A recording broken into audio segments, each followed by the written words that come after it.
الله أستغفر الله وأسأل التوبة لا حول ولا قوة إلا بالله العلي العظيم أعوذ بالله من الشيطان الرجيم بسم الله الرحمن الرحيم الحمد لله كما هو أهله الحمد لله رب العالمين والصلاة والسلام على أشرف الأنبياء والمرسلين أبي القاسم محمد اللهم صل على محمد وعلى آله الطيبين الطاهرين المعصومين سيما بقية الله في العالمين ولعنة الله على أعدائهم أجمعين من الآن إلى قيام يوم الدين قال الحكيم في كتاب المجيد وفرقان الحميد بسم الله الرحمن الرحيم ربنا فاغفر لنا ذنوبنا وكفر عنا سيئاتنا وتوفنا مع الأبرار صلوات اللهم صل على محمد وآل محمد.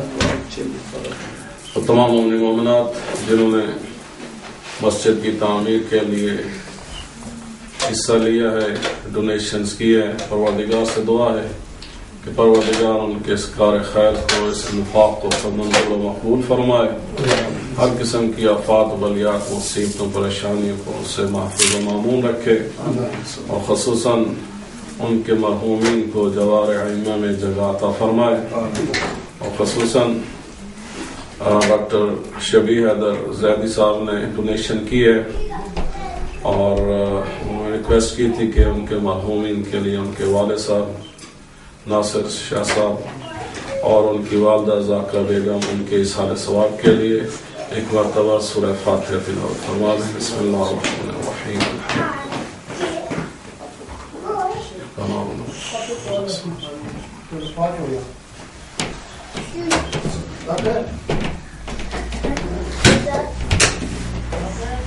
الرحمن وآل محمد صلوات اللهم صل على محمد وآل محمد۔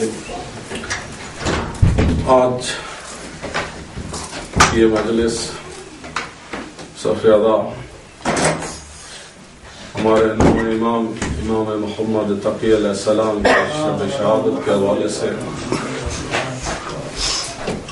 14 معصومین میں سے خصوصاً جو ہمارے 12 ائمہ اطہار علیہ السلام ہیں،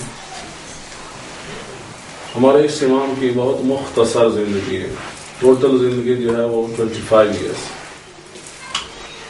اور 8 یا 9 سال کے تھے کہ جب امام علیہ السلام پر امامت کی ذمہ داریاں آئیں، خصوصاً جب مامون الرشید نے امام رضا علیہ السلام کو مدینہ سے عمر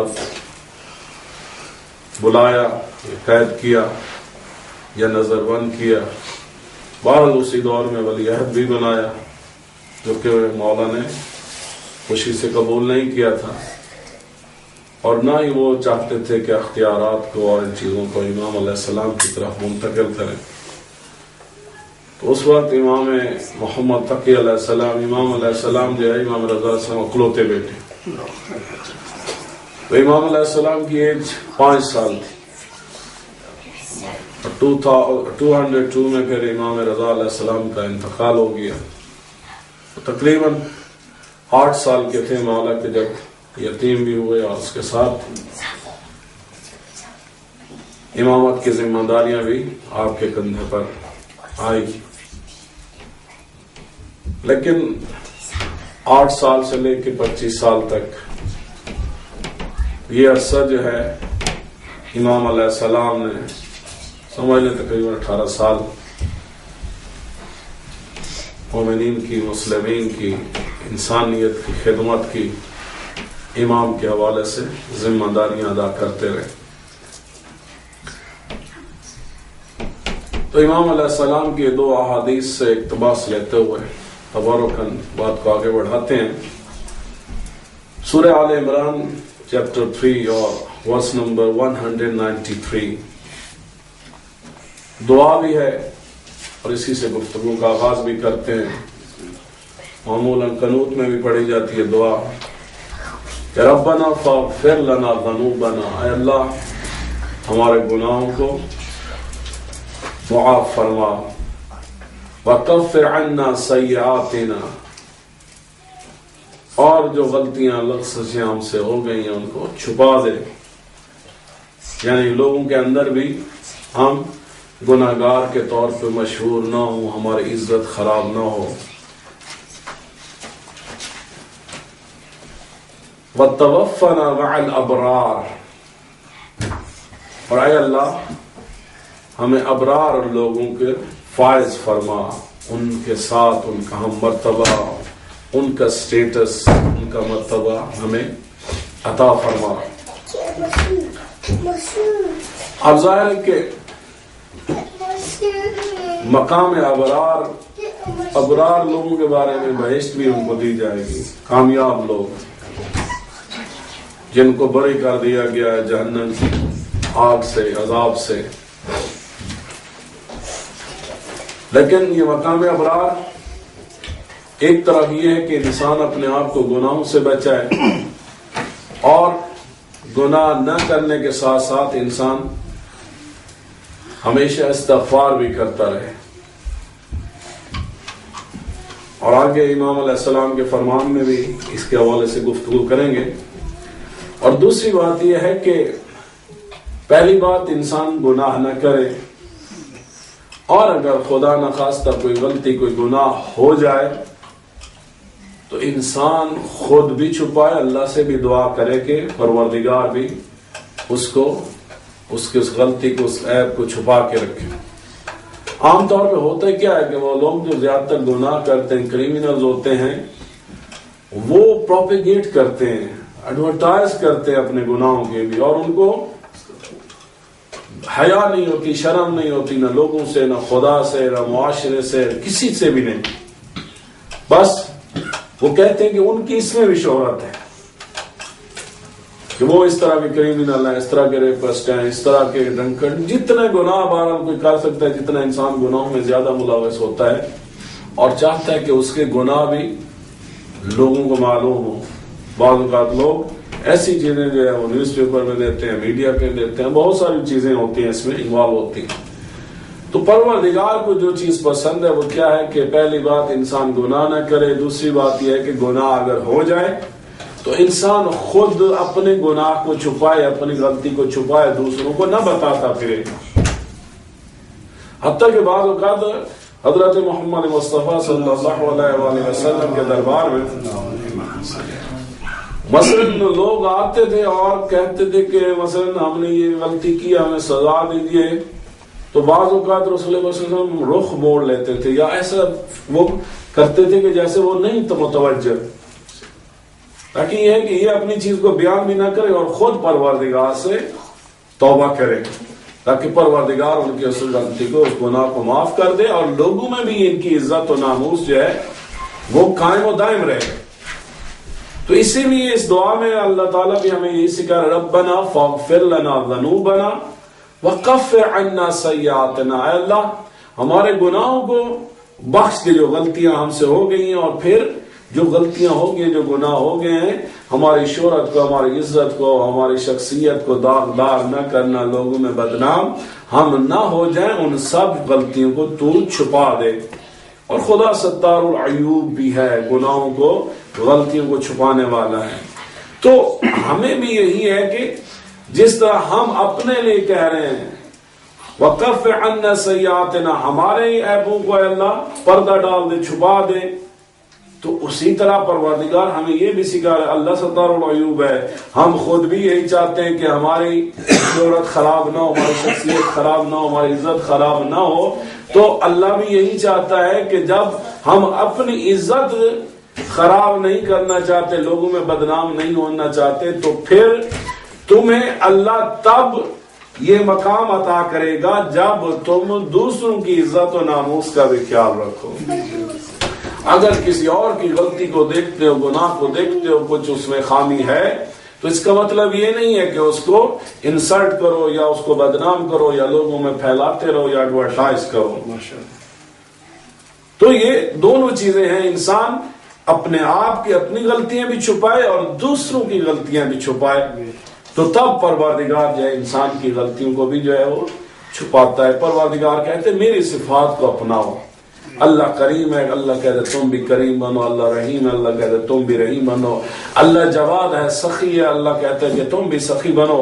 اللہ کہتا ہے کہ میں ستار العیوب ہوں, تم بھی اسی طرح میری طرح ستار العیوب بنو. اب ظاہر ہے کہ مقام خالق بہت بلند ہے, لیکن پروردگار پسند کرتا ہے کہ اس کی مخلوق میں اس کی صفات کی جھلک تو ہو کم از کم. اگر پرفیکٹ نہ ہو تو کم از کم توحیدی صفات کی جھلک جو ہے خدا کے بندوں کے اندر موجود ہو. تو ایسے بندے کہ جن کے اندر اللہ کی صفات کی جھلک پائی جاتی ہے, اللہ تعالیٰ ان کو ابرار کہتا ہے. کامیاب لوگ ہیں وہ کہ جو اللہ کی صفات کو اپنے آپ میں اپناتے ہیں, اپنے اندر پیدا کرتے ہیں. صلوات پڑھیے. اللہم صلی علی محمد وآلِ امام محمد تقی علیہ السلام کا ایک فرمان ہے, اور اس میں وہ فرماتے ہیں کہ ثلاث من عمل الابرار, جو ابرار لوگ ہیں وہ 3 قسم کا عمل ضرور کرتے ہیں. ایسے جو ابرار لوگ ہیں ان کی 3 صفات ان کے اندر ہونا ضروری ہے, تب کوئی شخص جا کے ابرار کی اس صف میں شامل ہوتا ہے. کیا کون کون سی صفات ہیں, کون کون سے کام ہیں؟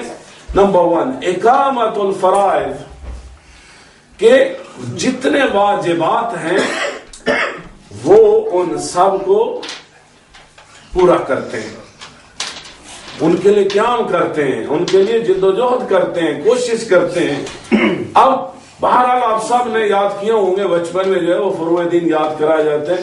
مختصراً یہی ہے کہ یہ جتنے فروع دین ہیں وہ سب کے سب واجبات ہیں. اصول دین ہمارے عقائد ہیں, لیکن فروع دین ہے واجبات, یعنی جن کو ہم نے اقامہ کرنا ہے, جن پر عمل کرنا ہے, ان کو پورا کرنا ہے, جس میں نماز, روزہ, حج, زکوٰۃ, خون, جہاد, تولا تبرع, امر بالمعروف, نہی عن المنکر, یہ سب کے سب کیا ہے؟ واجبات ہے, یعنی جن پر ہر حال میں عمل کرنا ہے. جو عمل نہیں کرے گا وہ گناہگار ہوگا, اور جو شخص واجبات کا تارک ہے وہ گناہگار بھی ہے, وہ معذب بھی ہوگا, اس کو اللہ تعالیٰ عذاب بھی دے گا. اور سب سے بڑی بات یہ ہے کہ ابرار کی صف میں وہ شامل نہیں ہو سکتا. تو ابرار کی پہلی صفت یہ ہے کہ جتنے پروردگار نے واجبات, اوبلیگیٹری ڈیوٹیز ہماری بنا رکھی ہیں, ان پر ہم عمل کریں.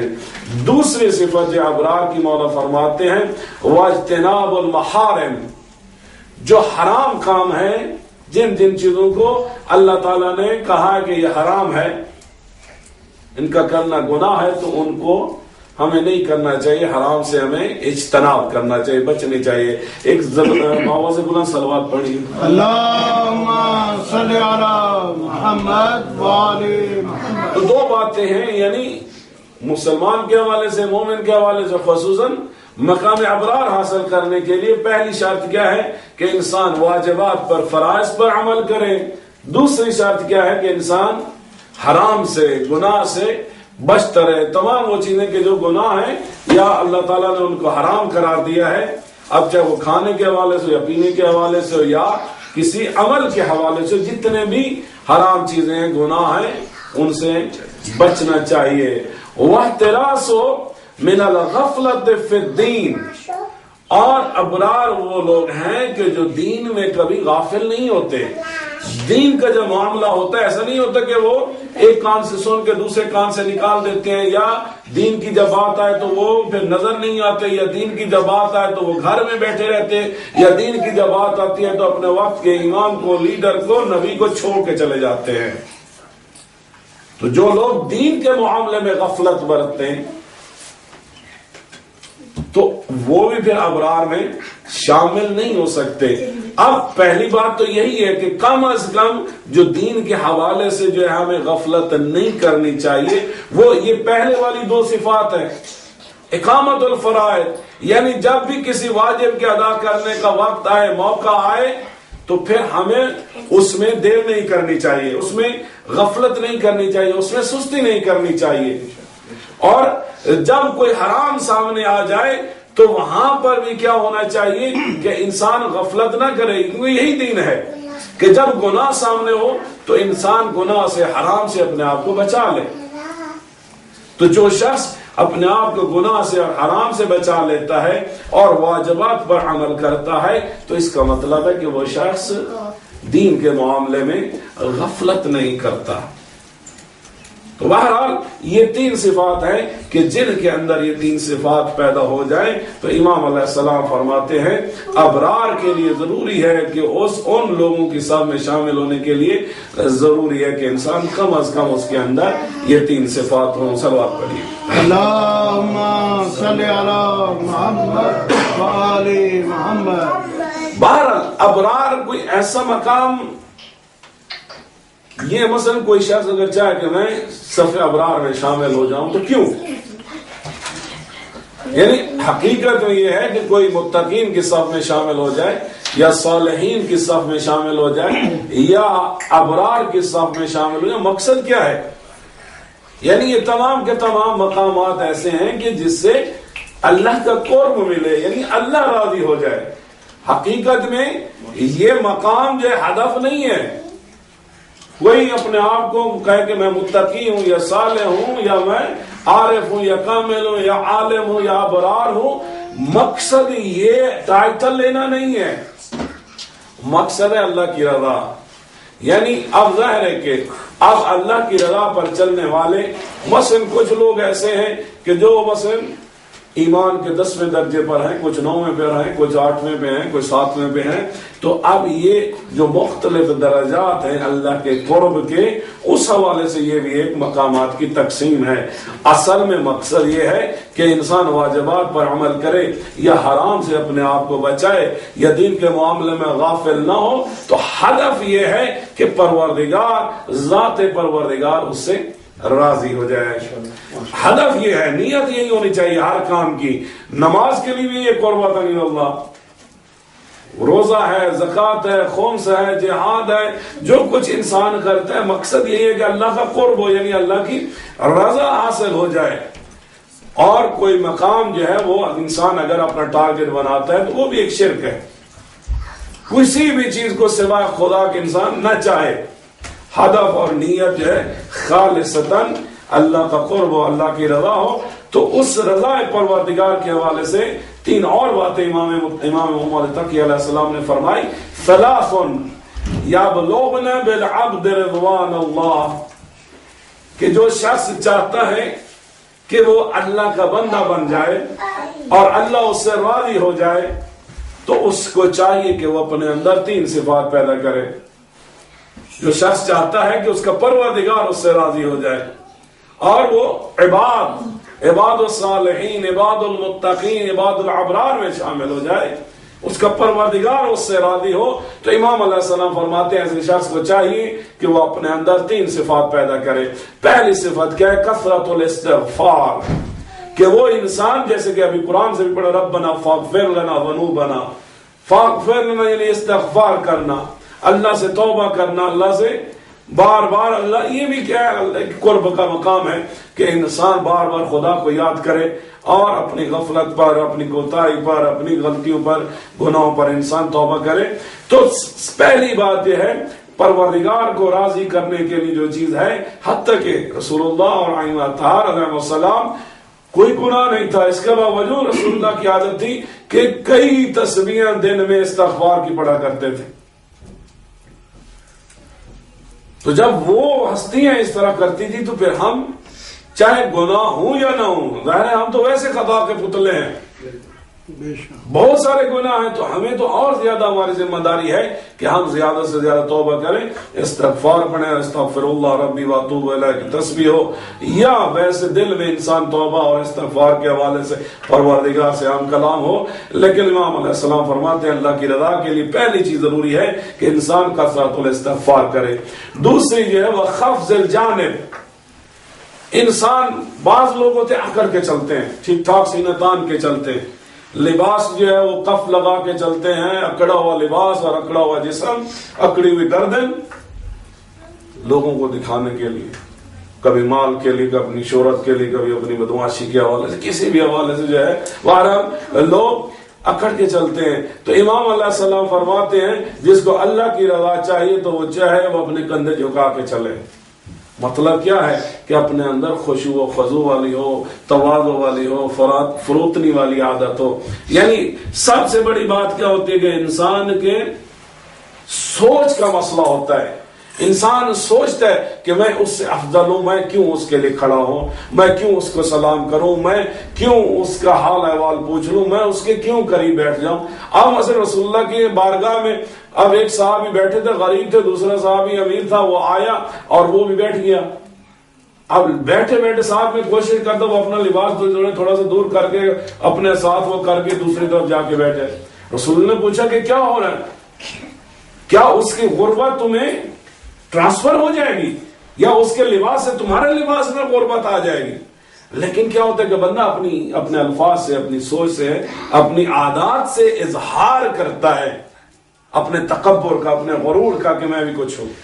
لیکن حقیقت میں وہ لوگ کہ جو اللہ سے جتنا قریب ہوتے ہیں اور اللہ ان کا اس سے راضی ہوتا ہے تو وہ اللہ کی مخلوق کی خدمت کرتے ہیں، وہ اللہ کی مخلوق سے پیار کرتے ہیں، وہ اللہ کی مخلوق سے اچھے اخلاق سے پیش آتے ہیں، وہ اللہ کی مخلوق کے آگے تکبر سے، غرور سے پیش نہیں آتے. تو یہ دوسری صفت ہے اللہ کو راضی کرنے کی. اور تیسری صفت جو مولانا نے فرمائی وہ ہے وہ کثرت صدقہ.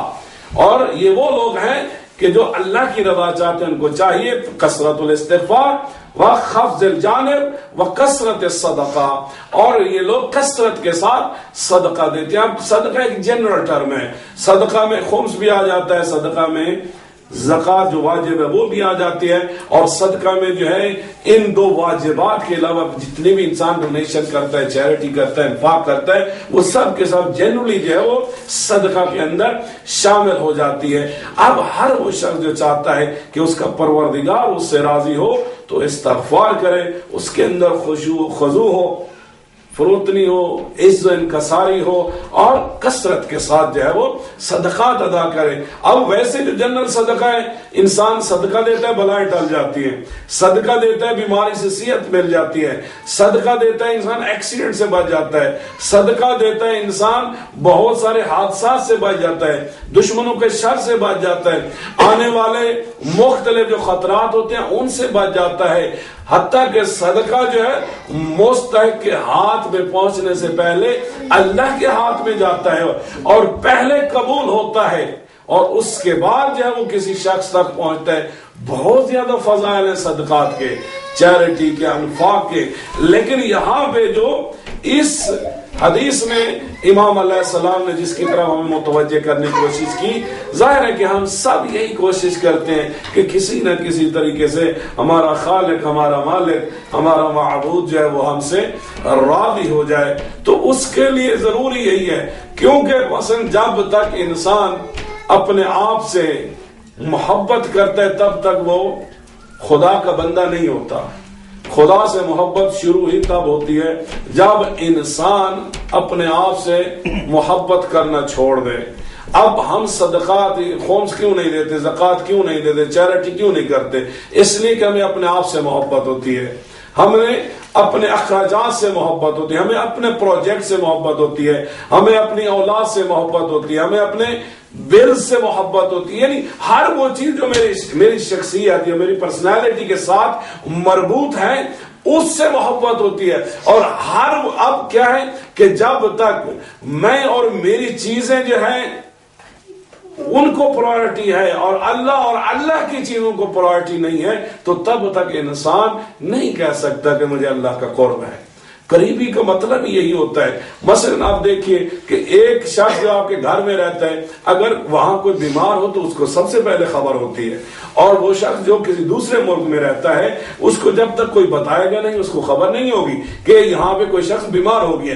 تو جو قریبی ہوتا ہے اس کو پہلے خبر ہوتی ہے، اس کو پہلے احساس ہوتا ہے، وہ پہلے ہی اس کے لیے ریئیکٹ کرتا ہے ایموشنلی یا اس کی مدد کے لیے، اس کے علاج کے لیے، کسی بھی حوالے سے. جو قریب ہوتا ہے وہ سب سے پہلے ریسپونڈ کرتا ہے. اب اگر خدا کے اہداف ہوں اور خدا کی خاطر انسان کہے کہ میں خدا کے قریب ہوں، لیکن خدا کی کسی بھی چیز کو انسان ریسپونڈ نہ کرے، عبادت کا وقت تو انسان عبادت نہ کرے، حرام سے بچنے کا وقت انسان حرام سے نہ بچے، خیرات کا، صدقات کا، واجبات کا وقت تو انسان وہ بھی نہ کرے، اور پھر یہ کہے کہ میں اللہ سے محبت کرتا ہوں، میرا اللہ مجھ سے راضی، تو یقیناً ایسا نہیں ہے۔ کیوں؟ اس لیے کہ ہماری ذات ہمارے لیے امپورٹنٹ ہوتی ہے، ہمارے اپنے پروجیکٹس، اپنی پلاننگ، اپنے رشتہ دار، اپنے گھر والے، چونکہ وہ مجھ سے مربوط ہیں، میری پرائورٹی میں وہی ہیں، اس لیے خدا جو کہیں پرائورٹی میں آتا ہی نہیں ہے۔ تو جب خدا پرائورٹی میں آتا نہیں ہے تو پھر انسان کس طرح توقع کر سکتا ہے کہ اللہ اس سے راضی ہوگا؟ اور یہی وجہ کہ جب اللہ راضی نہ ہو تو پھر انسان کو عبادت میں بھی مزہ نہیں آتا، پھر انسان کو آہستہ آہستہ نماز پڑھنے کا دل بھی نہیں کرتا، پھر انسان کو گناہ میں زیادہ لذت محسوس ہونا شروع ہو جاتی ہے۔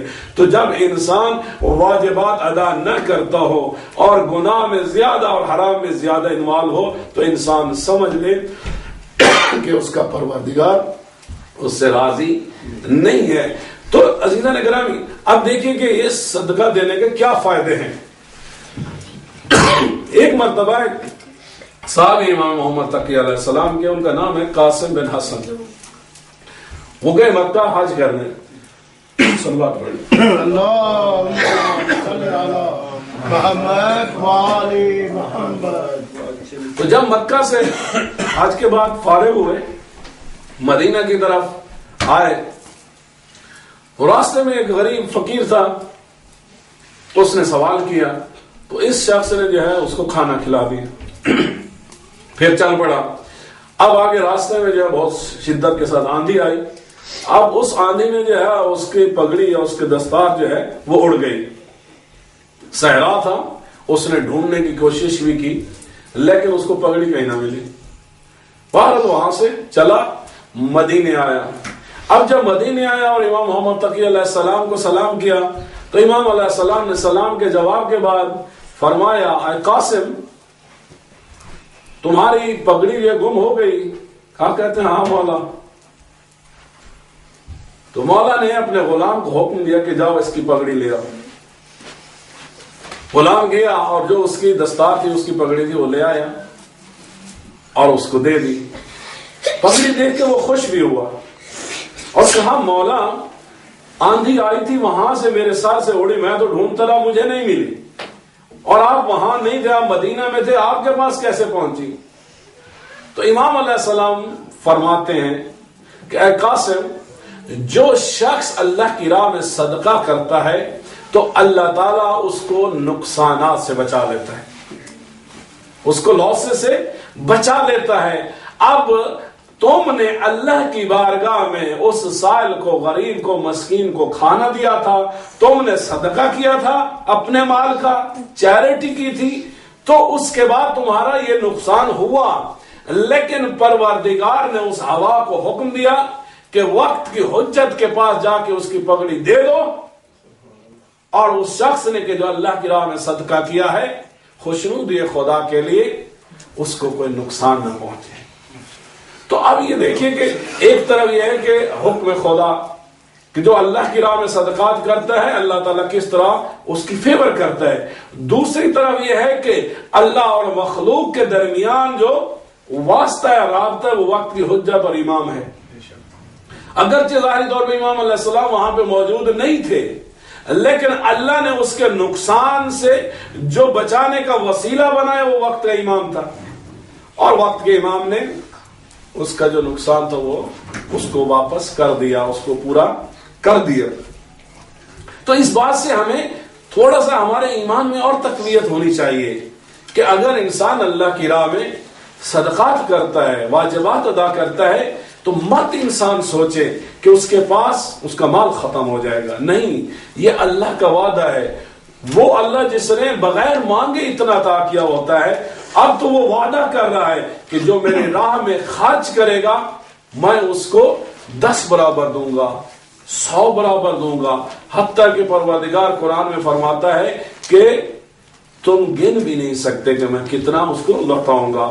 اب کچھ پروردگار دنیا میں لوٹا دیتا ہے اور کچھ آخرت میں، جب ہم ایک ایک چیز کے محتاج ہوں گے، بہن بھائی رشتہ دار ماں باپ اولادیں جن کے لیے ہم یہاں خدا کو بھول بیٹھتے ہیں، روز معاشر ان میں سے کوئی بھی ہماری مدد کو نہیں آئے گا۔ جب کوئی ایک نیکی دینے کو تیار نہیں ہوگا اس وقت یہی انسان کا صدقہ جاریہ ہوگا، یہی صدقات ہوں گے کہ جو اس وقت نیکیاں بن کے آئیں گے، اور انسان کی نیکی کی پلڑے میں یہ صدقات آئیں گے اور نیکیوں کا پلڑا بھاری ہو جائے گا، اور انہی صدقات کی وجہ سے انسان مقرب بارگاہ الہی بن جائے گا۔ اللہ کی رضا کا اس وقت معلوم ہوگا کہ ان صدقات نے کس طرح مشکل وقت میں، کہ جن کے لیے انسان اپنی زندگی میں سب کچھ کرتا رہا انہوں نے چھوڑ دیا، لیکن جس صدقات کو وہ معمولی سمجھتا تھا مشکل وقت میں صرف اور صرف انہیں صدقات نے مدد کی ہے۔ تو یہ امام علیہ السلام کی زندگی سے جو ہمارے لیے چھوٹے چھوٹے درس ہیں، یہ جو خوبصورت مولا کے فرامین، کہ اگر ہم ان پر عمل کریں، ظاہر ہے کہ امام کا کام یہی ہے کہ راستہ دکھانا، امام علیہ السلام نے راستہ دکھا دیا ہے، آگے ہم نے عمل کرنا ہے تاکہ ابرار کی صف میں شامل ہو جائیں، تاکہ اللہ جن سے راضی ہے مقربان بارگاہ خدا کی صف میں ہم اپنے آپ کو شامل کر لیں۔ لیکن مقام قرب الہی حقیقت میں جو لوگ اپنے آپ کو بھلا دیتے ہیں اور خدا کے لیے سب کچھ کرتے ہیں، تو دیکھیے وہ کربلا والے ہیں۔ کربلا میں جتنے لوگ تھے، خود امام حسین علیہ السلام کے کتنے گھر تھے، کتنے زمینیں تھی، کیا کچھ نہیں تھا، سب کو چھوڑ دیا۔ اور پھر نہ صرف یہ کہ مال اور دنیا کی متاع اور ان سب چیزوں کو، بلکہ شب عاشور امام علیہ السلام نے یہاں تک بھی کہا میں چراغ بجھا دیتا ہوں، جس نے جان ہے چلا جائے۔ لیکن وہ لوگ کہ جو سچے ابرار تھے اور سچے امام کے ساتھ تھے اور امام پر یقین رکھتے تھے، تو امام علیہ السلام کو چھوڑنے کی بجائے جو آخری متاع اور آخری قیمتی مال ان کے پاس اپنی جان کی صورت میں تھا، اپنی جان بھی قربان کر دی۔ تو یہ درس دیتے ہیں یہ ہستیاں، اور آج تک وہ زندہ ہیں، دنیا میں بھی زندہ ہیں۔ اب شاید دنیاوی حوالے سے امام حسین سے بڑھ کر اگر دیکھو تو کوئی بادشاہ بڑا بھی نہیں ہو سکتا، کوئی مالدار بھی نہیں ہو سکتا، جو حتیٰ کہ ظاہری طور پہ جو انکم جو مال وہاں پہ آتا ہے وہ شاید دنیا کے بادشاہوں کے پاس بھی اتنا وہ نہیں ہے۔ لیکن وہ امام جنہوں نے دنیا کو ٹھوکر ماری ہے، پروردگار دنیا والوں کو دکھا رہا ہے کہ جنہوں نے خدا کا انتخاب کیا، دنیا کو چھوڑ دیا، آؤ دیکھو کہ آج دنیا میں ان کا نام بھی زندہ ہے، ان کا مال بھی زندہ ہے، ان کا کمال بھی زندہ ہے۔ تو ظاہر ہے کہ عمل کی دنیا ہے، جتنا انسان کر جاتا ہے پروردگار اس کو ہمیشہ زندہ رکھتا ہے۔ شب جمعہ، شب رحمت، خصوصاً مولا کی شہادت کی رات، آئیے چند آنسو بہانے کی کوشش کریں اپنے گناہوں کی توبہ کے لیے، اپنے مرحومین کی بخشش کے لیے، اور سب سے بڑھ کر رضا الہی کے لیے، کیونکہ آنسو گناہوں کو دھوتے ہیں، آنسو انسان کے قلب و روح کو پاک کرتے ہیں، آنسو قرب الہی کا ذریعہ ہے، آنسو اللہ تعالیٰ کی دی ہوئی وہ متاع حیات ہے کہ جس کی کوئی قیمت نہیں۔ اس کی قیمت کا اندازہ تب ہوگا جب روز محشر یہی آنسو حضرت فاطمہ الزہرا سلام اللہ علیہا پیش کریں گی بارگاہ خدا میں، اور کہیں گی میرے اللہ، انہوں نے کربلا میں میرے حسین پہ تیر لگتے ہوئے نہیں دیکھے تھے، میرے حسین کے پیاسے لب بھی نہیں دیکھے تھے، میرے حسین کو شمر کے خنجر کے ساتھ ذبح ہوتا ہوا بھی نہیں دیکھا تھا، میرے علی اصغر کے ننے سے گلے پہ لگتا ہوا تیر بھی نہیں دیکھا تھا، میری زینب جن کی چادر خنجر اور نیزوں کے ساتھ اتاری گئی، انہوں نے تو وہ بھی نہیں منظر دیکھا تھا۔ لیکن اے اللہ، جب بھی میرے مظلوم بچوں کا ذکر آتا تھا تو ان کی آنکھوں سے آنسو جاری ہو جاتے تھے. آئیے سب مل کے اپنے پروردگار کو یاد کریں. سب مل کے کہیے یا اللہ یا اللہ یا اللہ یا اللہ یا اللہ یا اللہ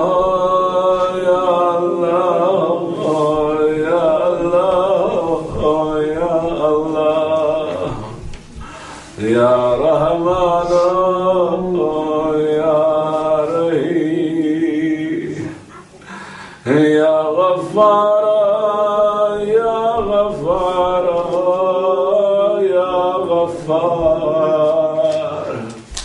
اے میرے کریم اولاد کی رات تجھے واسطہ دیتے ہیں. امام رضا کے جوان بیٹے محمد تقی کی غربت کا جب مولا کو متصم باللہ نے زہر دی مولا قید خانے میں تھے. دادار عجیب قسمت دادار پوتے کی یہی بغداد تھا جہاں پہ موسیٰ قاسم 14 سال قیدی رہے. مزدوروں نے جنازہ اٹھایا اسی بغداد میں پوتے محمد تقی جن کو قید خانے میں ملعون معتصم نے زہر دی. اے عزیزو قید خانے میں مولا کو زہر ملی.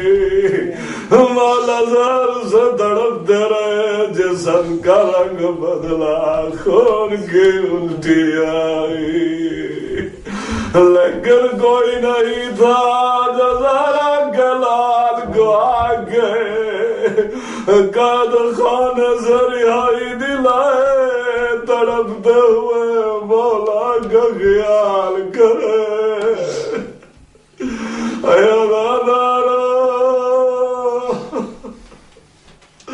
لیکن اتنا تو ضرور ہوا امام تقی علیہ السلام کو قید خانے میں دفن کر دیا گیا. لیکن ہائے کربلا کے مظلوم حسین اور تیرا جان بیٹا کربلا میں دیکھتا چلا گیا. تیری بہنیں زیور پہن کر رسیاں پہن گئے کربلا سے اس حال میں گئی کہ آپ کا بدن آپ کا جسد مبارک کربلا کی تبدی ہوئی ریت میں تھا.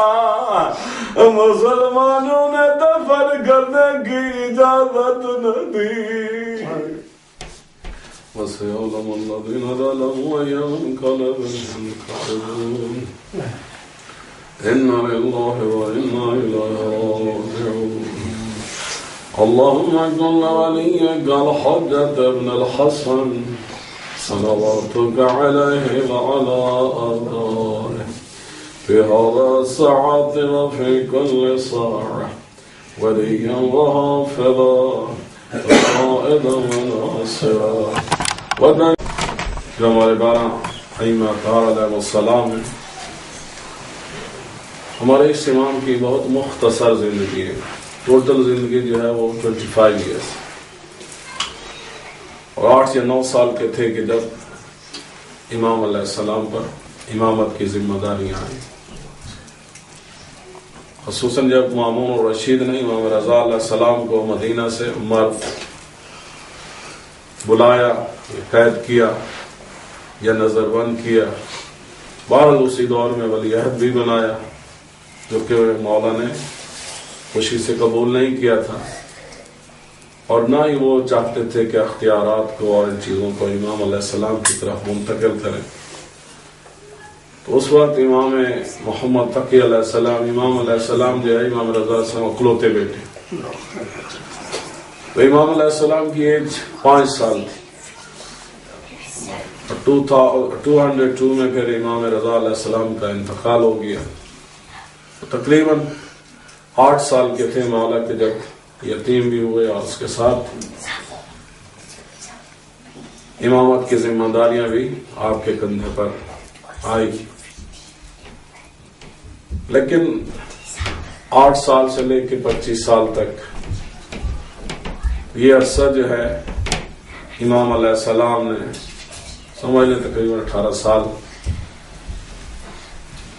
مومنین کی، مسلمین کی، انسانیت کی خدمت کی امام کے حوالے سے ذمہ داریاں ادا کرتے رہے.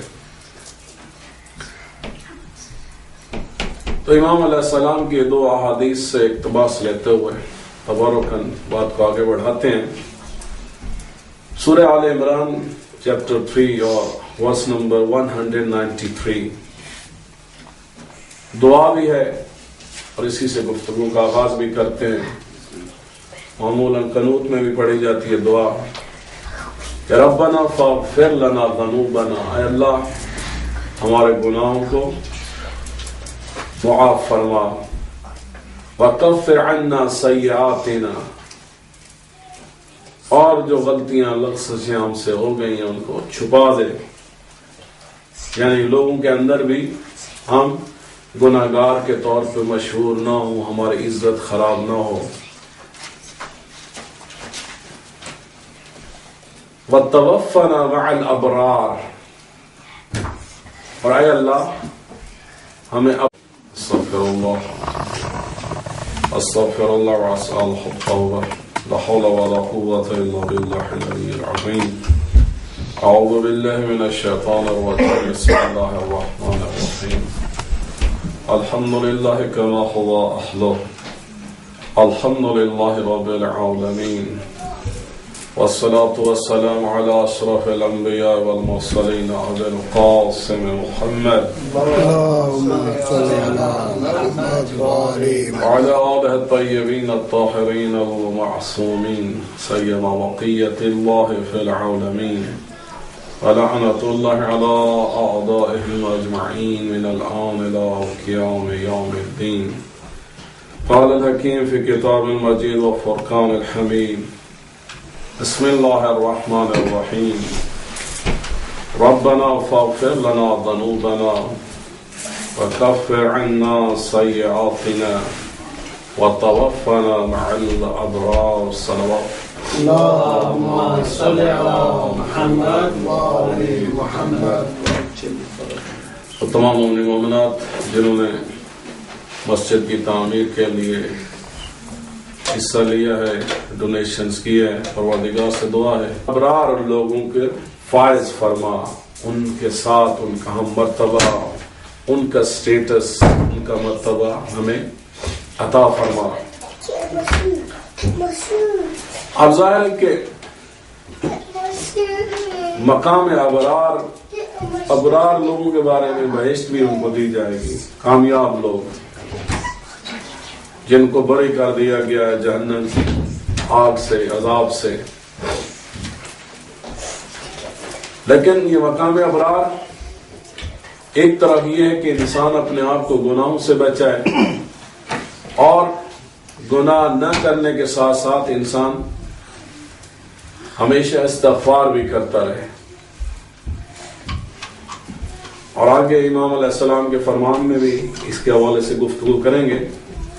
اور دوسری بات یہ ہے کہ پہلی بات انسان گناہ نہ کرے، اور اگر خدا نخواستہ کوئی غلطی، کوئی گناہ ہو جائے تو انسان خود بھی چھپائے، اللہ سے بھی دعا کرے کہ پروردگار بھی اس کو، اس کی اس غلطی کو، اس عیب کو چھپا کے رکھے. عام طور پہ ہوتا کیا ہے کہ وہ لوگ جو زیادہ تر گناہ کرتے ہیں، کریمنلز ہوتے ہیں، وہ پروپیگیٹ کرتے کہ پروردگار ان کے اس کار خیر کو، اس انفاق کو منظور و مقبول فرمائے، ہر قسم کی آفات و بلیات، مصیبتوں، پریشانیوں کو اس سے محفوظ و مامون رکھے، اور خصوصاً ان کے مرحومین کو جوار ائمہ میں جگہ عطا فرمائے. اور خصوصاً ڈاکٹر شبیہ حیدر زیدی صاحب نے ڈونیشن کی ہے اور انہوں نے ریکویسٹ کی تھی کہ ان کے مرحومین کے لیے ان کے والد صاحب ناصر شاہ صاحب اور ان کی والدہ ذاکرہ بیگم ان کے اصحال ثواب کے لیے ایک مرتبہ سورہ فاتحہ تلاوت فرما لیں. بسم اللہ الرحمن الرحیم.